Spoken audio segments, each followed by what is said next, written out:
Las hemorroides y las fisuras anales son afecciones increíblemente comunes, ¿cierto? Pero de las que, seamos honestos, rara vez se habla abiertamente. A menudo, el estigma o la simple vergüenza obligan a quienes las padecen a sufrir en completo silencio.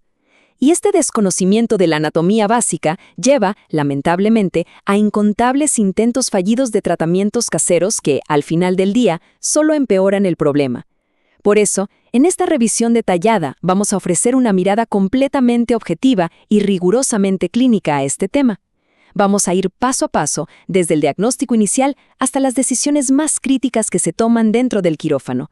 El objetivo aquí es desmitificar estas patologías y mostrar con exactitud cómo la medicina moderna las aborda, con una precisión quirúrgica verdaderamente fascinante. Nuestra hoja de ruta para este análisis se divide en 6 partes. 1. Comprendiendo la enfermedad anorrectal. 2. El diagnóstico de hemorroides y fisuras. 3. El manejo conservador y médico. 4. Intervenciones menores en el consultorio. Y finalmente entraremos al quirófano con las secciones 5 y 6, terapia quirúrgica para hemorroides y para fisuras anales. Muy bien, entremos de lleno en la primera sección, comprendiendo la enfermedad anorrectal. Hay un mito muy grande que debemos derribar de inmediato. Las hemorroides no son anomalías y definitivamente no son tumores. De hecho, son cojinetes vasculares completamente normales y absolutamente esenciales. ¿Sabían que estos cojinetes proporcionan entre el 15 y el 20% de la continencia fecal en un ser humano sano? Son fundamentales. Sin embargo, la biomecánica del cuerpo a veces nos juega en contra. Imaginen un aumento constante de la presión intraabdominal, algo muy común debido al estreñimiento crónico, al esfuerzo prolongado o incluso al levantamiento de pesas. Cuando esto ocurre, estos delicados cojinetas se llenan de sangre y se distienden mucho más allá de su capacidad elástica. Con el paso de los años, esta distensión repetitiva degrada progresivamente un músculo clave, el músculo de Treitz. Esta es la estructura que actúa como un suspensor encargada de fijar estos cojinetes a la pared del canal anal. Y claro, al ceder este músculo, ocurre ese dramático prolapso hacia el exterior y el sangrado característico que, comprensiblemente, alarma tanto a los pacientes. Y aquí está el detalle verdaderamente crucial, la inervación. Existe una frontera anatómica drástica llamada la línea dentada y es literalmente la que dicta todo el manejo clínico. Las hemorroides internas, que están ubicadas por encima de esta línea, reciben exclusivamente inervación visceral. Esto es fascinante porque el sistema visceral percibe la distensión, sí, pero es completamente ciego al corte, al pellizco o incluso a la quemadura. Literalmente carece de sensibilidad somática al dolor. Por el contrario, las hemorroides externas se encuentran por debajo de la línea dentada y cuentan con inervación somática. Esto las vuelve exquisitamente sensibles al dolor punzante y a los cambios de temperatura.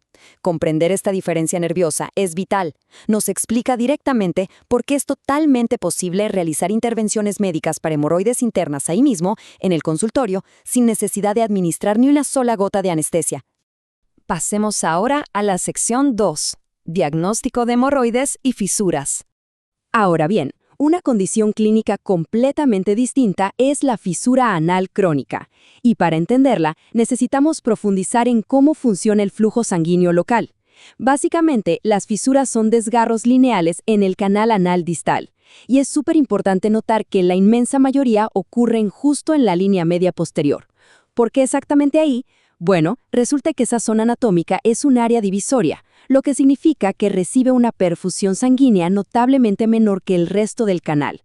Así que cuando se produce un desgarro en este tejido tan vulnerable, típicamente por el paso de heces duras, el músculo esfínter interno reacciona con unos espasmos violentos y totalmente involuntarios. Y aquí empieza el verdadero problema. Este espasmo constante literalmente estrangula los pocos vasos sanguíneos que irrigan la zona. Se crea un implacable círculo vicioso isquémico. Hay dolor, el músculo se contrae aún más, la sangre no llega y por lo tanto la herida es biológicamente incapaz de sanar por sí sola. Y hablemos del dolor, porque el dolor asociado a las fisuras anales agudas no debe subestimarse jamás.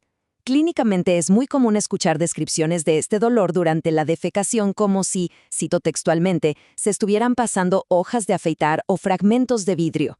Es un sufrimiento intenso, verdaderamente desgarrador, que a menudo deja un dolor persistente y punzante durante horas y horas después del evento. Entender la gravedad de esto subraya la urgencia absoluta de intervenir. tenemos que romper ese ciclo de espasmo e isquemia lo más rápido posible. Lo que nos lleva a la sección 3, el manejo conservador y médico.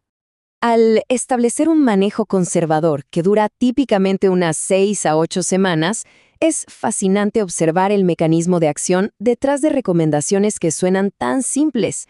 Consumir entre 25 y 50 gramos de fibra al día, junto con unas 64 onzas de líquido sin cafeína, altera físicamente la mecánica de las heces.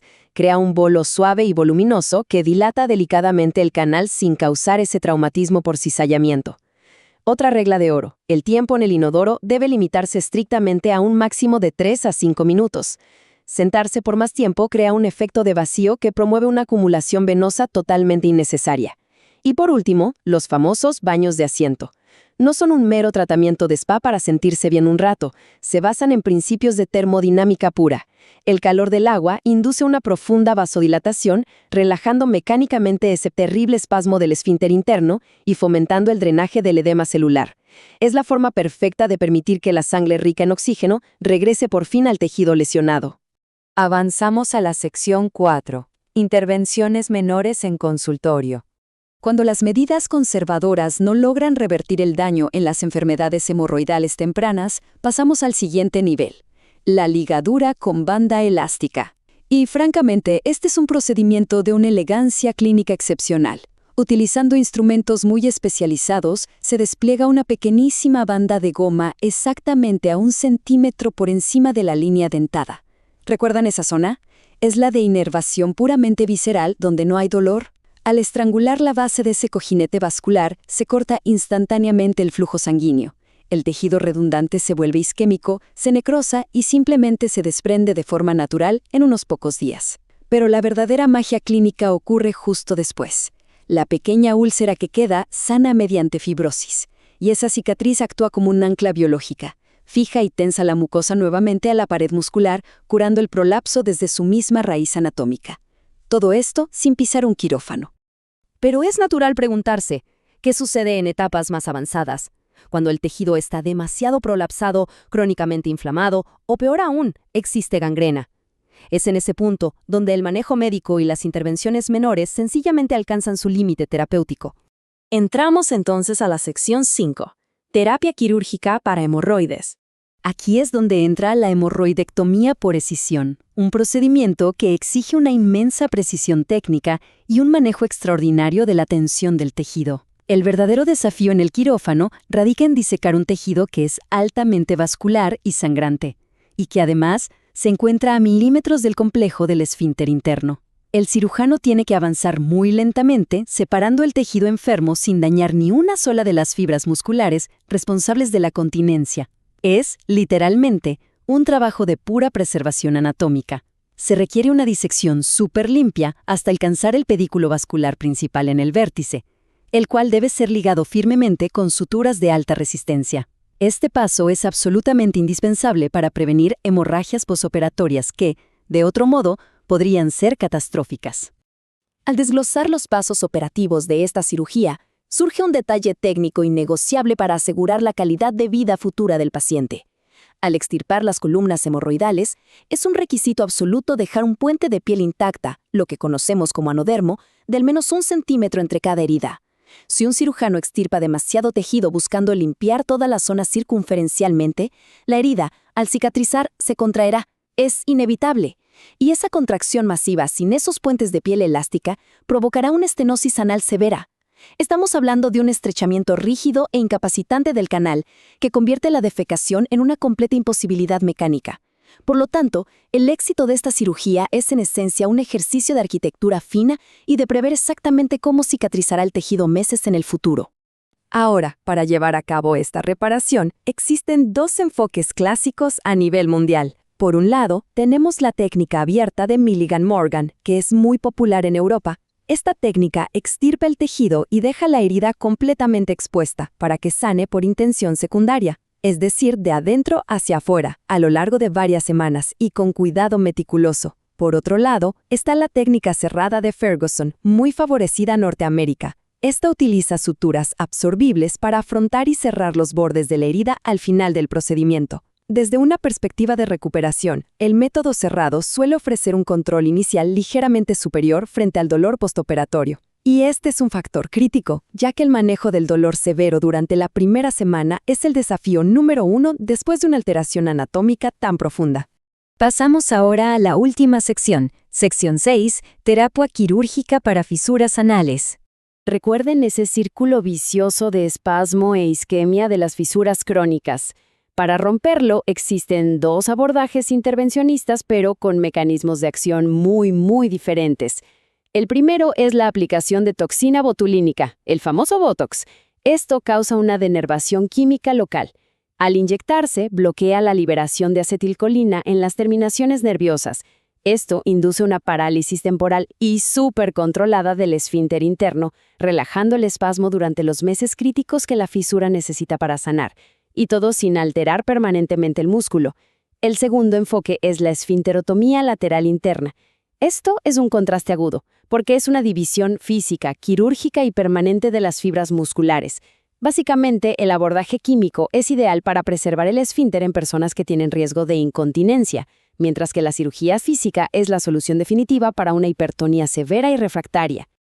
Pero hablemos un poco más sobre la esfinterotomía lateral interna, porque ha experimentado una evolución asombrosa.